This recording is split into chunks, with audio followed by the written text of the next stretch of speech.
Alladzina amanu taqullaha haqqa tuqatih wa la tamutunna illa wa antum muslimun.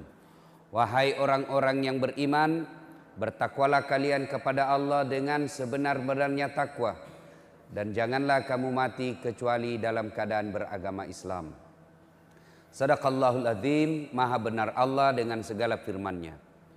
Ibu bapak, saudara-saudara sekalian, teristimewa yang kita hormati, tamu kehormatan kita pada subuh hari ini, Bapak Bupati Kabupaten Luwu Timur, Bapak Haji Thorik Husler, yang insya Allah dimuliakan dan dirahmati oleh Allah Subhanahu wa Ta'ala. Tersebutlah sahabat Nabi. Sahabat Nabi itu artinya hidup sesaman dengan Nabi, ketemu dengan Nabi, beriman kepada Nabi, dan matinya pun tetap beriman kepada Nabi. Itu namanya sahabat.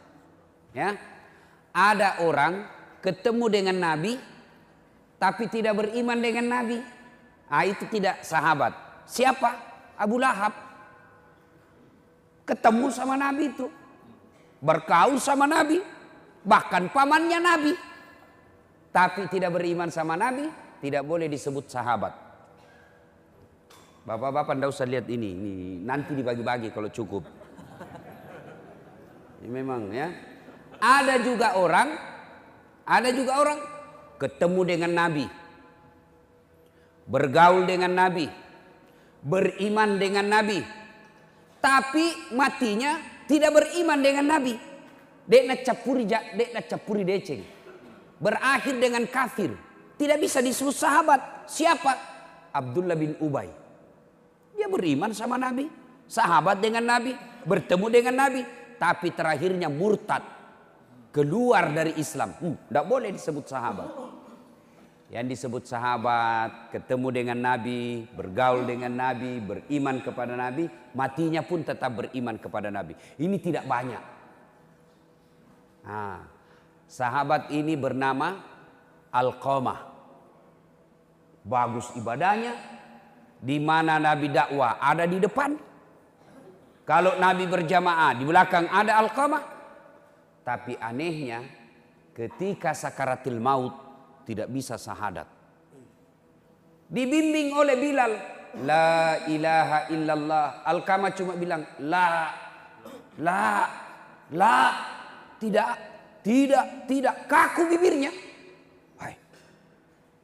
Bilal lapor sama Nabi, ya Rasulullah, Alqamah madang ideknya oleh mas syahadat.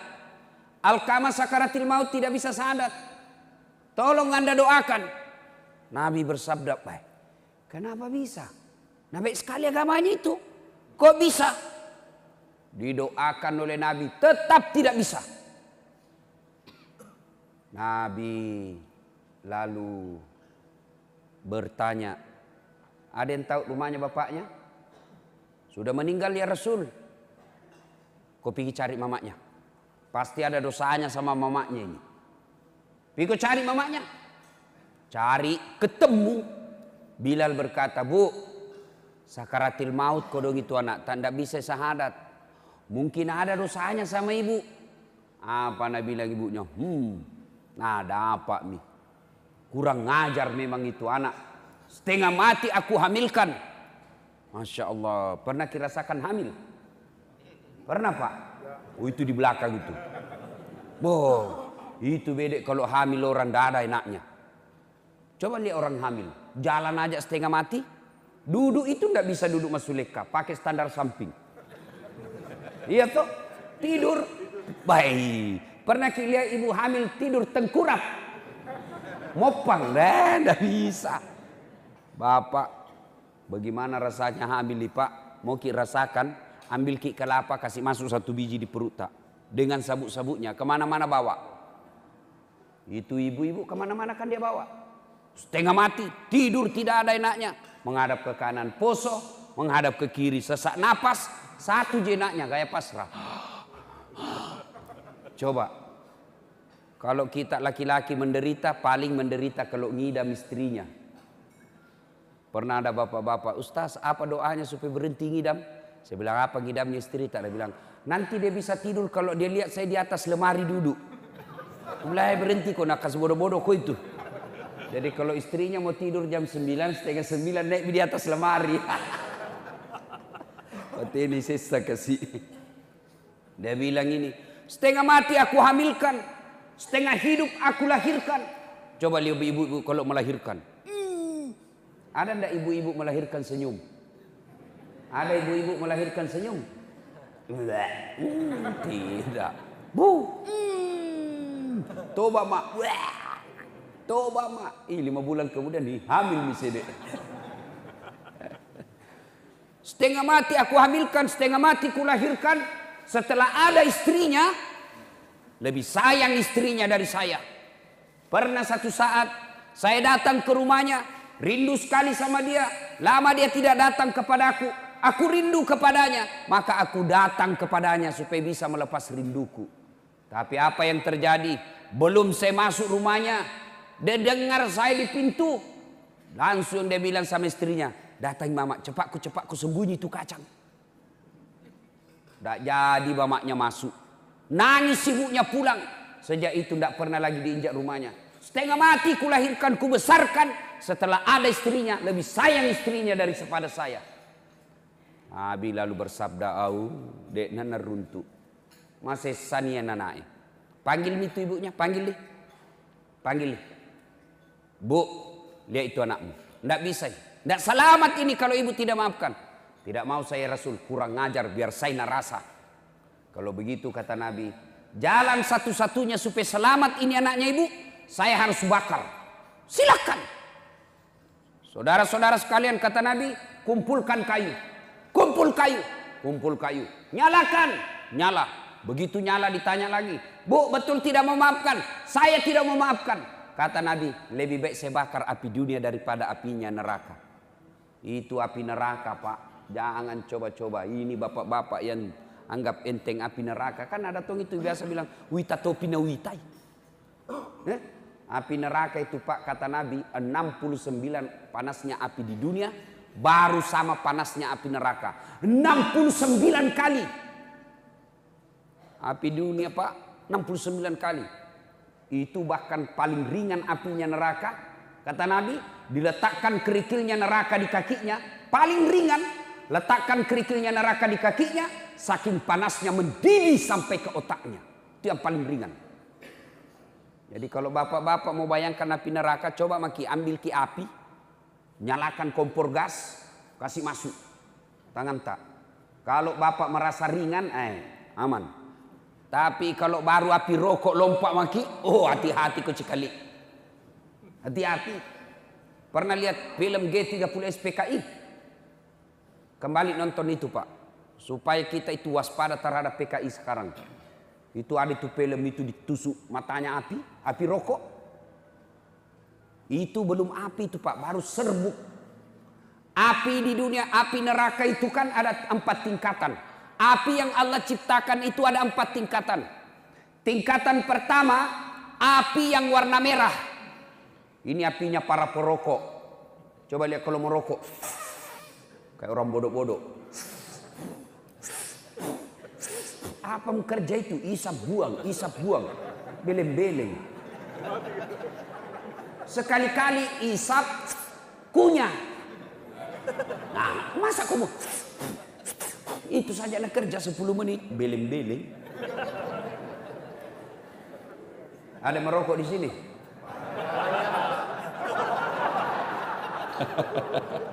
Minta maaf pak, minta maaf. Biar bapak marah, bapak mau marah mau pulang sebentar. Warna merah dibakar 1000 tahun. Menjadi lebih panas. Menjadi warnanya menjadi biru. Nah, itu yang ada di kompor gas. Kalau ibu-ibu kasih nyala kompor gasnya itu kan biru. Nah, bakar lagi 1000 tahun. Tambah panas. Menjadi putih. Nah, ini biasa apinya yang ada di PT Vale. Yang kasih hancur-hancur tambah ke tembaga yang keras. Bakar lagi 1000 tahun. Menjadi hitam. Bakar inilah api neraka. Dia bilang Nabi, lebih baik api dunia siksa kau daripada api neraka. Kau tidak bakal tahan itu api neraka. Nyala. Diangkat. Alqamah diangkat rame-rame. Kata Nabi, lempar. Lempar masuk api. Begitu mau dilempar, ibunya berteriak, tahan, tahan. Jangan kau bakar anakku ya Rasul. Memang dia kurang ajar. Memang dia durhaka. Tapi sudah kumaafkan dosa-dosanya. Tidak ada artinya sakit hatiku ketimbang melahirkan dia.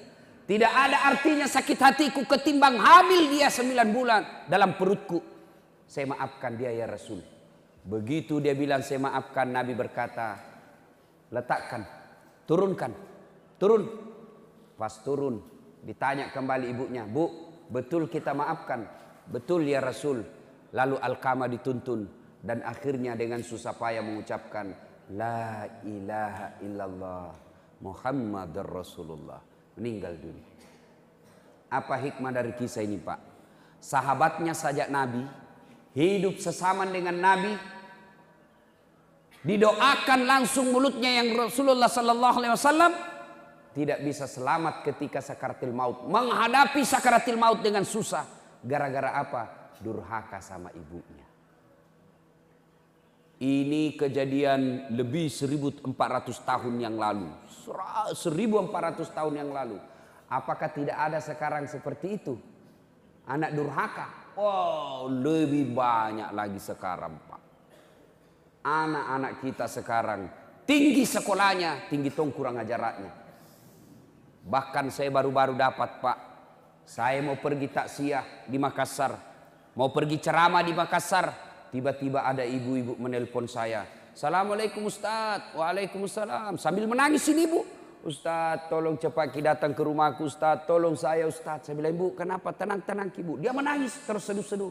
Kenapa ibu? Dia bilang tolong Ustaz. Meninggal suamiku, tidak tahu kamu urus bagaimana Ustaz. Mana anak-anaknya? Tidak ada anak-anakku Ustaz. Sibuk semua Ustaz. Saya sudah telepon tidak ada yang bisa datang. Ini kejadian sebenarnya. Lalu saya datang ke rumahnya. Saya batalkan ceramahku, saya suruh ganti orang. Menangislah ini di depan jenazah suaminya. Saya bilang mana anaknya, teleponnya, mari saya telepon.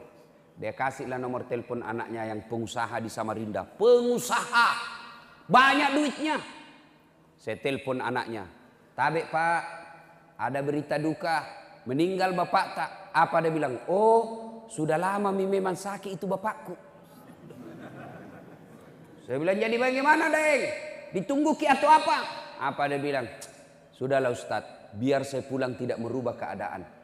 Biar saya pulang tidak hidup lagi bapakku. Banyak pekerjaanku di sini. Begini saja Ustaz, tolong kirim SMS kan nomor rekening tak. Semua biaya pemakaman dan pengurusan jenazah bapakku kita yang ngatur. Coba, kaya ini anaknya, tinggi sekolahnya. Tapi karena tidak dididik agama dengan baik, seperti ini kejadiannya. Nauzubillah min dzalik. Saya baru-baru pulang dari Jepang. Saya kaget itu Jepang Pak. Hampir setiap rumah ada anjingnya. Dan itu dipelihara anjing lebih mahal biayanya daripada anak yatimnya Indonesia. Ada restoran itu khusus kasih makan anjing. Datang itu warga ke Jepang, datang ke situ hanya untuk kasih makan anjingnya. Adalah saya tanya karena dia punya 4 anjing. Saya tanya, kenapa ndak ada anakmu ikut? Nah bilang ndak ada anakku. Ada istri, suami istri. Kenapa ndak bikin anak? Kenapa anjingku pelihara? Apa nak bilang? Kalau anjing saya pelihara, meskipun uangku keluar, paling tidak jadi hiburan buat saya. Sampai tua saya bisa main-main sama anjingku. Kalau anak setengah mati ku lahirkan, tua, nah kasih masuk ke panti jompo. Tidak ada gunanya pelihara itu anak. Coba. Kalau bapak tidak didik agama dengan baik anak tak. Tunggu mi. Nah kasih begini ki juga. Pak, ibu bapak yang saya muliakan. Ini yang saya ingin sampaikan. Pentingnya kita didik agama tak Pak. Didik itu agama anak-anak tak. Apakah salah kalau dia anggota DPR? Tidak. Bagus kalau dia jadi anggota DPR. Tapi kalau tidak bagus agamanya, tidak ada gunanya nanti itu anak tak ketika kita mati. Apakah tidak bagus anak tak sekolah tinggi-tinggi, profesor, dokter? Bagus kalau anak tak tinggi sekolahnya. Tapi kalau tidak bagus agamanya, tidak ada semua gunanya itu gelarnya untuk kita nanti kalau mati. Kasih Bapak tadi. Apakah jelek kalau anak kita jadi pemborong kontraktor? Bagus kalau anak kita jadi pemborong kontraktor supaya dia kaya. Tapi kalau tidak bagus agamanya, tidak ada gunanya semua itu pemborong kontraktor. Nah, sekarang kenapa anak tak salah? Kenapa anak kita sekarang makin tinggi sekolahnya, makin tinggi kelasnya? Bandingkan zaman kita kecil dulu. Jangankan bicara kasar sama orang tua. Ipole wajo-wajona tomato tak pimali pak. Mau lewat depannya orang tua tidak boleh kalau ada tamunya. Kalau ada tamunya bapak kita lewat, nah kasih bolak matanya. Lari maki. Sekarang kasih boleh mata tak pak. Apa nak bilang anak tak? Kenapa mata tak pak? Nah sekarang pertanyaan. Bagaimana cara mendidik anak? Silahkan baca buku pedoman pendidikan anak. Silahkan baca hasil-hasil riset orang-orang modern. Silahkan baca majalah buku tentang cara mendidik anak.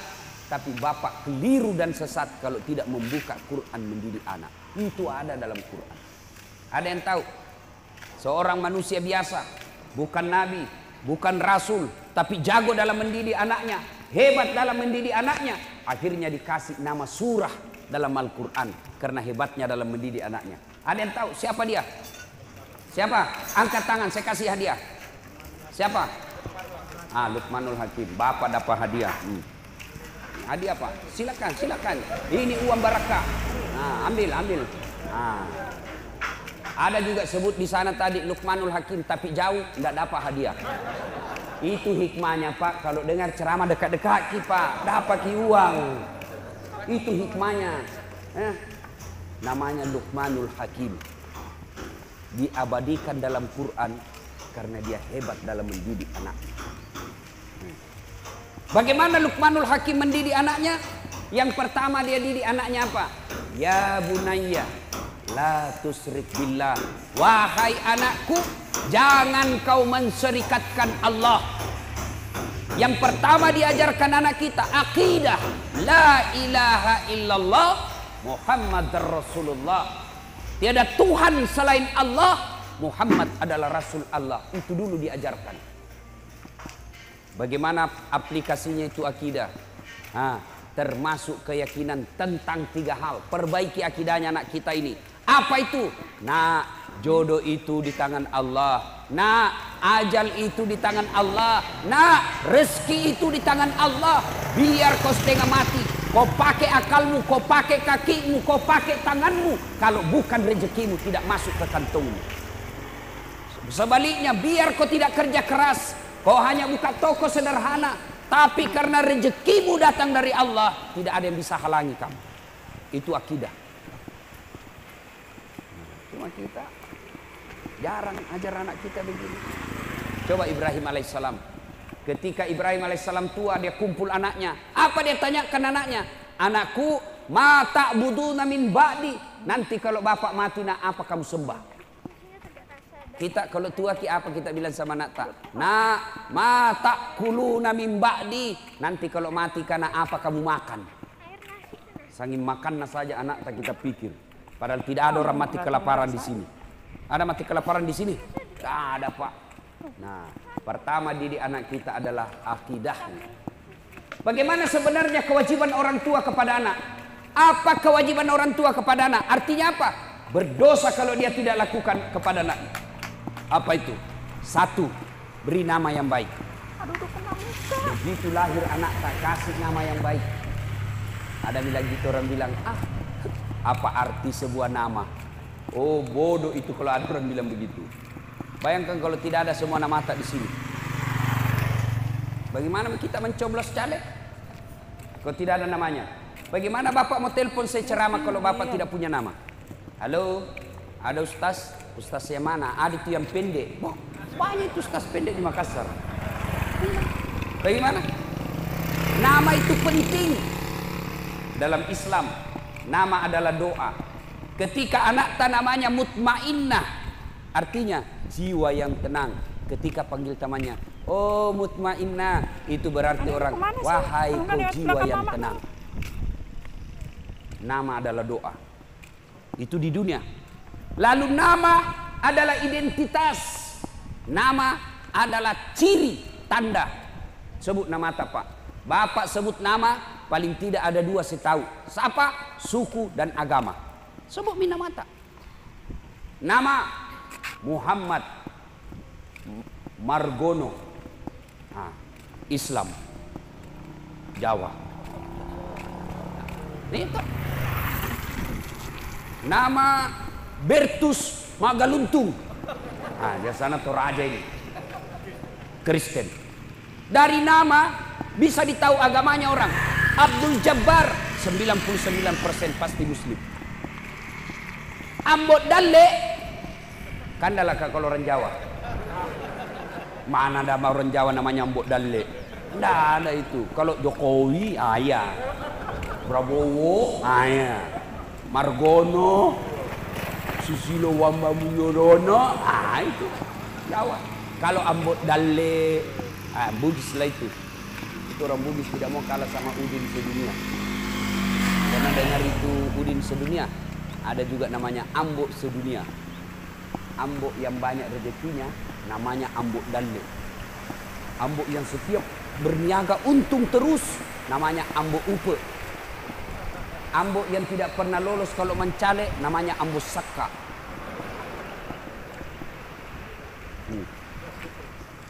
Ambok yang umurnya panjang Ambok Tuo. Ambok yang banyak di bengkel Ambok Tang.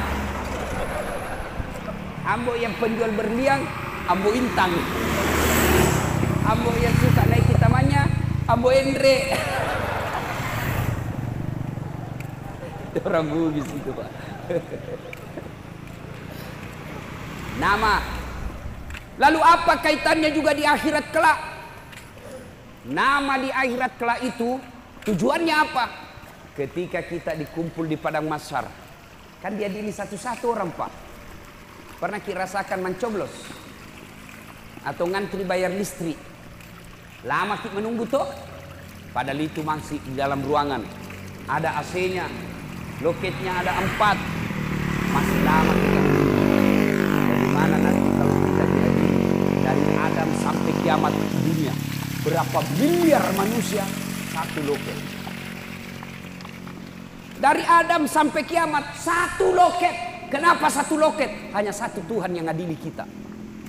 Maka dipanggil kita satu-satu. Di sini fungsinya nama yang baik. Siapa dulu dipanggil? Nenek saya duluan mati. Siapa? Nama-nama Islam.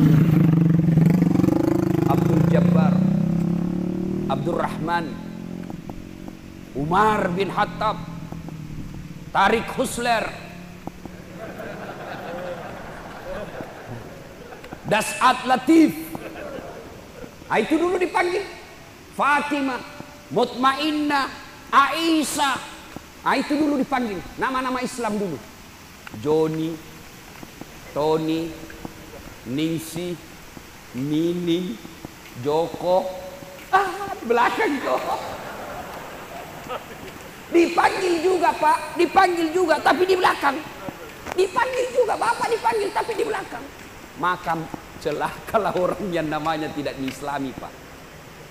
Makanya orang tua kewajibannya kasih nama yang baik. Ada kawan saya, bagaimana minta maaf?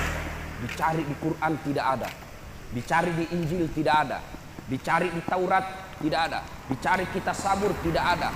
Di mana didapat namanya? Kitab Lontara. Siapa namanya? Ternyata Andi Sumang Alam. Di kitab Lontara didapat itu. Bagaimana kita Ustadz yang sekarang nama kita sudah tidak Islam, dulu kita tidak tahu. Islamkan nama kita dengan cara apa? Tambah nama Muhammad di depannya. Coba Bapak ingat sejarahnya almarhum Bapak Pembangunan Indonesia. Siapa namanya? Dulu sebelum haji namanya Soeharto. Pergi tanah suci. Raja waktu itu sahabat beliau rajanya Raja Saudi. Dia lihat, wah ini Soeharto setengah mati nih di akhirat nanti. Terlambat dia dipanggil nanti ini. Maka diislamkanlah namanya menjadi Haji Muhammad Soeharto. Bapak yang sudah terlanjur namanya Ambot Tang, kasih di situ Haji Muhammad Ambot Tang. Kalau perempuan, cinta cintailah seperti istri para nabi, tambah sepi di depannya. Mengislamkan. Niatkan itu. Karena dulu kita tidak tahu. Ada kekeliruan ibu-ibu ini sekarang. Apa itu? Dia ganti namanya bapaknya setelah menikah. Itu haram. Gak boleh itu. Ini kita ikut-ikut budaya Eropa. Misal, istri namanya Naurah, bapaknya namanya Nasrun. Bagusnya namanya Naura Nasrun. Tapi setelah dia menikah, biasanya kita ini. Setelah menikah, dia ganti namanya bapaknya menjadi nama suaminya. Setelah menikah nama suaminya Das'at Latif. Maka dia gantilah namanya menjadi dari Naura Nasrun menjadi Naura Das'at Latif. Haram. Bahkan hadis yang diriwayatkan oleh Muslim dijelaskan, laknat Allah bagi mereka yang mengganti nama bapaknya di belakangnya. Laknat Allah. Kenapa tidak boleh Ustaz? Karena mengaburkan keturunan. Tidak ditahu. Jadi kalau misal itu kan Naura nama istri saya, bapaknya nama Nasrun, Naura Nasrun, tidak boleh menjadi Naura Das'at Latif. Tidak boleh. Kenapa? Begitu lahir namanya anakku, saya kasih nama Nasirah Das'at Latif. Berarti saudara sama mamanya. Sama-sama Latif di belakang, Das'at Latif di belakangnya. Tidak boleh. Pernahkah bapak dengar nama Khadijah diganti namanya di belakangnya Nabi Muhammad di belakang? Tidak. Khadijah tetap disebut Khadijah binti Khuwailid. Aisyah binti Abu Bakar Siddiq. Tidak boleh ganti-ganti suami, nama suami itu. Boleh nama suami di belakang dengan catatan tambah kata. Misalnya Naura Nasrun, istrinya Das'at Latif. Boleh. Boleh. Jangan ikut-ikut, Pak. Nah, ibu bapak, saudara-saudara sekalian, kasih nama yang baik. Yang kedua, kewajiban orang tua, cara mendidik anak. Kewajiban yang kedua, setelah kasih nama yang baik, yang kedua, didik. Didik. Bagaimana cara mendidik anak? Cari tadi buka Al-Quran. Surah Luqman ayat 16 dan seterusnya. Cara mendidik anak, kasih contoh yang baik. Biasanya kita tidak kasih contoh yang baik. Anak tadi larang merokok, baru kita merokok. Awas kok. Udah pak kau merokok, saya kasih rokok kau itu dengan bungkusnya. Marah-marah. Jangan memang kalau ku dapat kau merokok. 10 menit kemudian dia bilang, nak, kau belikan nggak dulu rokok. Tomat-tomat kajili-jili. Apa? Kau larang anakmu merokok, baru kau merokok di depannya. Bagaimana ceritanya? Ada yang merokok di sini kan? Hah? Berhenti maki pak merokok, berhenti pak. Saya doakan ki berhenti merokok pak. Kita tahu gitu siapa yang punya rokok pak. Siapa yang punya pabrik rokok pak. Kita tahu. Itu orang Yahudi yang punya pak. Semua pabrik rokok yang besar di Indonesia orang Yahudi. Itu yang bapak pusat itu orang Yahudi punya. Dan itu orang Yahudi pak. Setiap apa untung 20% dia kirim ke negaranya. Jadi bapak kalau beli harga 16.000, 20% dari uang tak yang 16.000 itu dia kirim ke Israel untuk apa? Beli senjata tembaki orang Islam. Saya berhenti di merokok. Nah bilang baik itu rokok Ustaz. Kalau bapak bilang baik itu rokok, panggil anak tak sama istri tak pagi-pagi minum kopi, suruh juga merokok di depan tak. Kalau kita bilang baik, ya. Tapi sebenarnya itu pak, rokok itu tidak merusak. Insya Allah tidak merusak itu rokok pak. Yang penting jangan ketemu api. Silakan pegang maki saja ini. Yang penting jangan bakar. Tidak merusak itu. Yang penting tidak ketemu api. Nah, kalau sudah ketemu api rusaklah itu pak. Ada lagi yang bilang tidak bisa kak kalau tidak merokok Ustaz. Tidak jalan otakku. Bale-bale kok. Buktinya Ramadan jalan di otakmu. Berhentilah merokok pak. Yang merokok tabung itu pembeli rokok pak, pergi umroh sama Ustaz Das'at. Itu lebih manfaat. Tidak ada gunanya. Nah, satu didik anak. Nah, yang kedua maksud saya. Tadi kewajiban orang tua kasih nama. 2, didik. Kasih contoh yang baik. Itu orang tua saya bu, mamaku, Dasarjana. Saya ingat betul Pak Bupati, waktuku masih sekolah. Karena dulu di rumahku waktu saya SD SMP tidak ada lampu. Jadi hanya terbatas yang punya lampu di kampung. Maka saya pergi belajar kelompok. Apa yang terjadi kalau saya belajar kelompok? Itu mamaku natunggui kak dibawa rumah, padahal anaknya laki-laki. Kalau saya belajar dari jam 7 sudah isya sampai jam 9 dibawa rumahnya, itu orang menunggu pak, padahal anaknya laki-laki. Kita anak tak perempuan pergi les dibiarkan begitu saja. Yang ketiga, kewajiban orang tua, berdosa kalau dia tidak lakukan. Kasih nama, didik. Yang ketiga,